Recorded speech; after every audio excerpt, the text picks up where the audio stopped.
Já vás zdravím. Já vás taky, pane Mareš. 718. To jsem já? To jste vy. Já, ale náhodou, vy mě máte v kalhotech. No, ale na novinách. To ne. Tak běžte a teď nemyslím to, myslím na jeviště. Ještě, díky moc. Běžte do práce teďka. No, teď jo, no. Tak utíkejte. No, díky moc.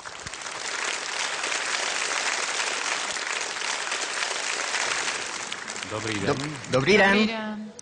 Jmenuji se Jiří Vlasák. Přijel jsem ze severních Čech, z malebného města Třebenice a přijel jsem imitovat Felixe Holzmana a přidat k tomu ještě něco víc. A prepáčte, my tu máme napísané, že máte 48 rokov. Ano, to souhlasí. Vy ste taký starý ako ja, presne? Ano. No teda. Pálo, čím sa mážeš? Ste 62 ročník narodenia? Môžete si dať na chvíľku dole ten klobúčik? A okuliare? Já čumím. Vy myslíte, že mě je 70 nebo kolik? No. 69. Je mi... Vychotíte mi zkrátka. To ne. Si to pekne povedal. Dobre, Ujo, takže čo to bude? No bude to imitace Felixe Holzmana a k tomu ještě něco navíc. Nech sa páči.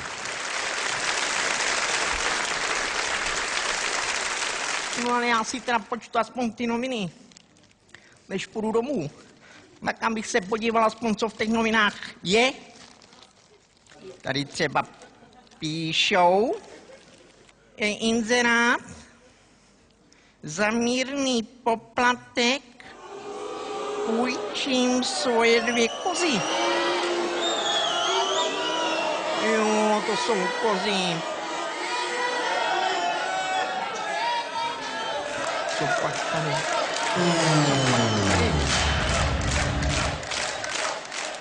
Tak já myslím, že ty noviny roztrhám, protože mě štěstí nepřinesly. No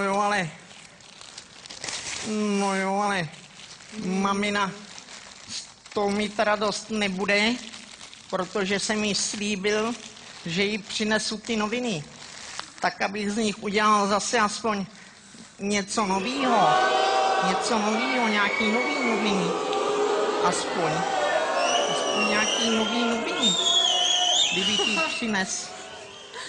No, Noviny. snad se mi to povede. A keď z toho teraz vyletí No. holub, tak to počnem ďalej. Tak a jsou hotoví. Nebyli.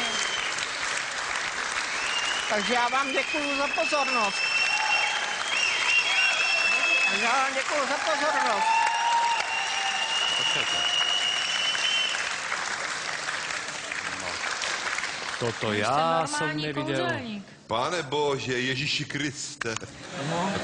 No vy ste najbizárnejšie číslo, aké sme Áno. asi mali dnes. Vy ste kúzelník, ktorý sa tým tají. No, Vy ste zamaskovaný normálne kúzelník za iného človeka. za nevydareného zabávača, ktorý je Tak. vydarený kúzelník. Tak toto nám teraz povedzte, čo teraz s vami. Lebo tie dve... A však vy ste dali červenú, čo vy tam? Pointa byla překvapivá docela, co? No. Jste se ukvapili, vidíte? Vy jste fakt dobrý. Ty klamete tělem, takový lidi já miluju, teda na scéně, v životě Hlavně, ne. abych postoupil. Hlavně, abyste postoupil. A vy máte nějaký jiný číslo ještě? Na Ne? příště, jo. Ale sú to kouzla? Sú to triky nejaký? Taky triky. Hlavne A ty. taky mluvení. Taky trik. A Taky keby ste nám slúbili, že toho mluvení bude tak trošku pomenej a tých trikov viac, Slibím.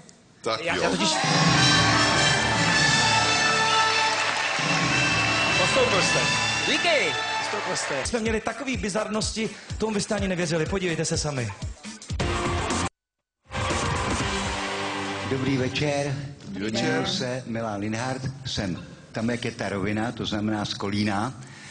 Mám takovou úplně jednoduchou věc, chytám tužku a tady mám asistentku, která mi ji pustí a já ji chytím. To je celé.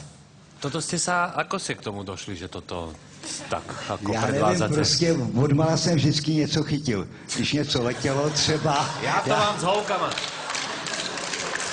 No.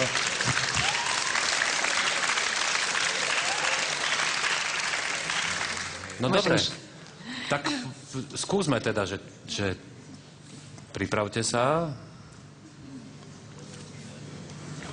Chcete aj hudbu k tomu nejakú? Pa, pa, pa, pa, pa, pa, pa, pa, pa, pa.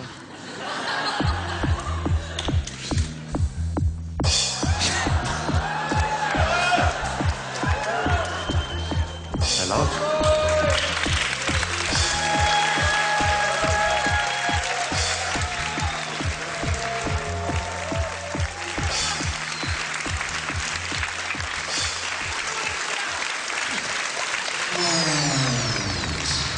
Pán Milan, tak ja neviem, no tak ako moc toho teda nebolo.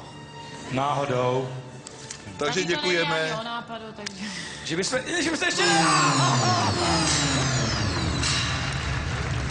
Jeho tvár poetu. Ja som Jana Lipocká a moja kategória sa volá akože vtipná recitácia, tak dúfam, že to bude vtipné. Prechádzam sa v temnom lese s krásnou piesňou na perách. V tom zostanem v nemom dese. Moje srdce zviera strach. To si visí na haluzi, rozklebaná mŕtvola, sivé vlasy, husté fúzy, vedľa ďalšia potvora. Obesenci zaškaria sa. Prišla naša hodina. Temno volá, s Bohom krása, poď, budeme rodina. Odviažu sa, skočia dolu, tebe nepomôže nik. Máš ty proste, dievča, smolu. Reč prerušil strašný krik. To je horor. To je koniec? Hej. To je koniec. Ale tyhle ty takové balady ze života, který končí hrozně. Ale musí to být aspoň nějaký vtip. Když dovolíte, já vám taky jednu řeknu.